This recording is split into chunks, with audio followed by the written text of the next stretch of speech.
ठंड में अगर किसान किसी चीज से डरता है तो ये है कि अगर हमारी फसल में पाला लग गया तो ऐसी परिस्थिति में हमारे फसल का जो विकास है और इसका उत्पादन बहुत ज्यादा प्रभावित हो जाएगा। तो इसी चीज को लेकर के किसान टेंशन में रहते हैं। लेकिन स्मार्ट किसान की ये वीडियो आप लोग शुरू से अंत तक देख लीजिए। आपकी किसी भी फसल में, चाहे आपका चना हो, मटर हो, सरसों हो, कोई भी फसल में पाला नहीं लगने वाला है। आप लोगों को बताते चले कि हम यहाँ पर केला लगाए हैं और केले का पौधा जितना ज्यादा छोटा होता है उतना ही ज्यादा इसमें पाला लगने की संभावना ज्यादा होती है। और इतना छोटा केला भी हम कई सालों से कर रहे हैं, आज तक हमारे केले की फसल में पाला नहीं मारा है। जितने भी केला की खेती करने वाले किसान हैं वो हमसे ये पूछते हैं कि भैया आप करते क्या है कि जो आपकी केले की फसल में इतना छोटा पौधा होते हुए भी पाला नहीं लगता है। तो आज हम वही चीज बताएंगे जो हम अपने केले की फसल में अप्लाई करते हैं। तो आप लोग एकदम टेंशन फ्री हो जाइए, वीडियो को अंत तक देखिए और पाले की टेंशन से मुक्ति पाइए। तो सबसे पहले हम ये जानते हैं कि आखिर पाला होता क्या है और यह किस प्रकार से हमारी फसल को नुकसान पहुंचाता है। आप कश्मीर, हिमाचल प्रदेश की वीडियो ठंड के मौसम की अगर देखते होंगे तो वहां पर सुनते होंगे कि बर्फबारी हुई है। लेकिन जिन क्षेत्रों में बर्फबारी नहीं होती है, जैसे राजस्थान, पंजाब, हरियाणा, उत्तर प्रदेश, तो यहाँ पर जो बर्फबारी होती है उसका एक छोटा सा रूप देखने को मिलता है पाले के रूप में। अब पाले में होता ही ऐसा है कि जब रात्रि के 2 बजे से लेकर के 4 बजे का जो मौसम होता है यह काफी ज्यादा ठंडा हो जाता है। ऐसी परिस्थिति में हमारे खेतों में जो कुहासे पड़ते हैं वह जब पत्तियों पे गिरते हैं तो वह बर्फ का रूप ले लेते हैं। अब यह जब बर्फ का रूप ले लेते हैं तो हमारी पत्तियों पे पड़ते हैं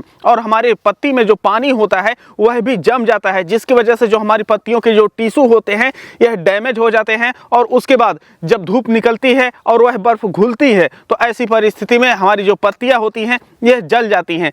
केले की खेती करने वाला एक किसान शाम को जाता है, देखता है फसल काफी हरी भरी है, अच्छी है, लेकिन अगर उस दिन पाला रात को पड़ गया तो सुबह जब जाता है तो देखता है कि पूरी फसल बर्बाद हो चुकी है। तो यही होता है पाला। इससे बचने के लिए हम क्या कर सकते हैं?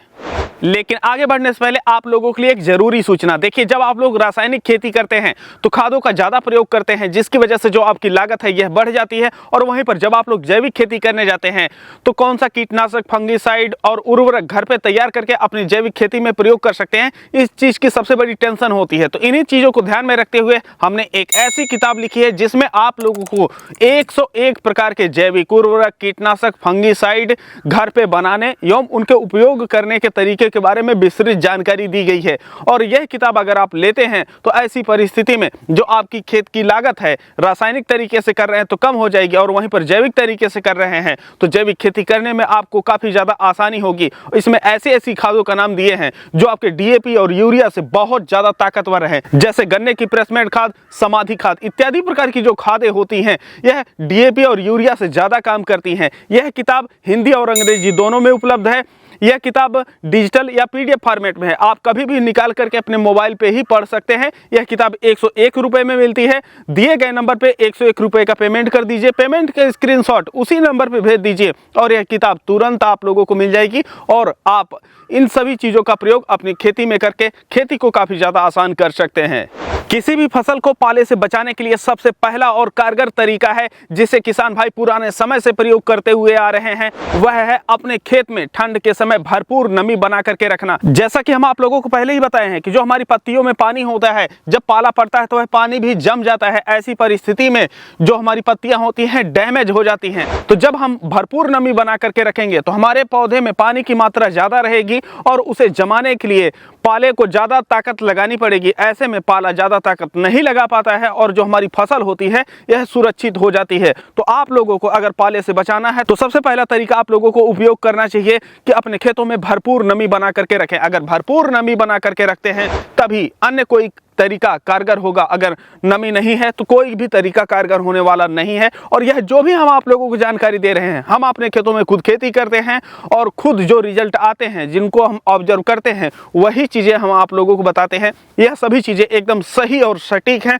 अगर आप लोग प्रयोग करते हैं तो आप लोगों को एकदम 100% रिजल्ट देखने को मिलेगा। और हमारा दूसरा जो सबसे कारगर तरीका है वह है फंगिसाइड का स्प्रे करना। फंगिसाइड में सबसे प्रमुख योगदान होता है सल्फर WDG 80% 2 से 3 ग्राम प्रति लीटर पानी में मिला करके हमें अपनी फसलों पे स्प्रे करना चाहिए। अब कितने दिन के अंतराल पे स्प्रे करना चाहिए?